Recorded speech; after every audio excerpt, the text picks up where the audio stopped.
Hi hello friends, good morning. ఎలా ఉన్నారు అందరూ? నేనైతే ఈరోజు టమాటా రైస్ చేస్తున్నా. టమాటా రైస్కి కావాల్సినవి చూడండి. ఉల్లిపాయలు, పచ్చిమిర్చి, కరివేపాకు 3 తరుక్కుని ఒక ప్యాన్ పెట్టి ప్యాన్లో వేసుకున్నా. నేను కొంచెం ఉప్పు వేస్తాను, ఉల్లిపాయలు తొందరగా మగ్గుతాయని. అవి మగ్గినాక తర్వాత టమాటాలు చిన్న చిన్న ముక్కల కింద మీకు ఎన్ని రైస్కి తగినన్ని కోసుకుని అవి కూడా ఉల్లిపాయలు బాగా మగ్గిపోయాక వేసి టమాటాలు కూడా కొంచెం మగ్గనిచ్చి తర్వాత మళ్ళీ అటు ఇటు కింద అడుగంటకుండా జాగ్రత్తగా కలుపుకొని తర్వాత నేనైతే అల్లం వెల్లుల్లి పేస్ట్ వేసాను. అల్లం వెల్లుల్లి పేస్ట్, కొత్తిమీర 2 వేసి మళ్ళీ అవి బాగా మగ్గనిచ్చేంత వరకు ఉంచాను. రెసిపీ అయితే చాలా బాగుంటుంది ఫ్రెండ్స్, ట్రై చేయండి ఒకసారి. అల్లం వెల్లుల్లి పేస్ట్ వేస్తే టేస్ట్ ఇంకా బాగుంటుంది అన్నమాట. మీరు ట్రై చేయండి ఒకసారి. తర్వాత నేను రైస్ అయితే ముందే వండేసి పక్కన పెట్టేసుకున్నా. అలానే ఉప్పు, కారం, పసుపు అంటే నేను ఉప్పు తక్కువ వేసాను, తర్వాత చూసుకొని తగినంత వేసుకోండి. మళ్ళీ ఉప్పు అయితే కొంచెం తొందరగా మగ్గుతుందని నేను ముందు వేసాను అన్నమాట.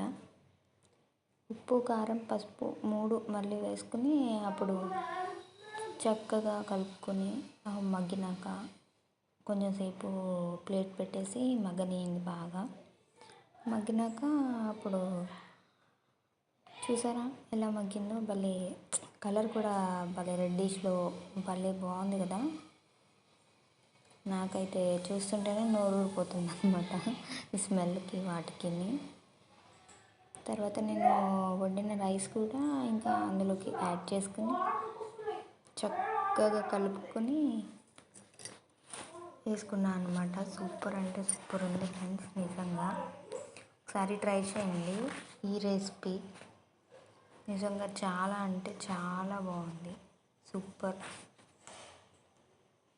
రైస్ మొత్తం ఎంత కావాలంటే అంత వేసుకోండి, దానికి తగినంత రైస్ వేసుకుని చక్కగా మొత్తం టమాటా గ్రేవీ మొత్తం కలిసిపోయేలాగా బాగా చక్కగా కలుపుకోండి. తర్వాత నేను వచ్చేసి హౌస్ వైఫ్ ఫ్రెండ్స్. అలానే నేను టైలరింగ్ చేస్తూ ఇలా యూట్యూబ్ ఛానల్ ఓపెన్ చేశాను అన్నమాట. ప్లీజ్ నన్ను లైక్ చేయండి, సబ్స్క్రైబ్ చేయండి. మీకు ఏమైనా డౌట్స్ ఉంటే కామెంట్ పెట్టండి. నేను టైలరింగ్ చేస్తాను, మీకు టైలరింగ్లో ఏమైనా డౌట్స్ ఉన్నా కూడా నాకు అడగండి, కామెంట్స్ పెట్టండి.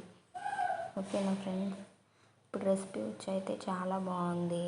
మా ఆయన అయితే నన్ను నిజంగా చాలా మెచ్చుకున్నాడు, భలే బాగుంది దీపిక, బాగా చేసావని. సూపర్ అంటే సూపర్ ఉంది ఫ్రెండ్స్. మీకు టైలరింగ్లో ఏమైనా డౌట్స్ వస్తే కనుక ఖచ్చితంగా కామెంట్ పెట్టండి, నేను ప్రతి దానికి రిప్లై ఇస్తా.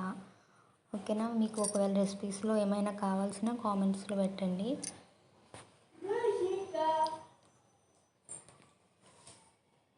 ఎలా ఉందో చెప్పండి ఫ్రెండ్స్. Thank you, bye.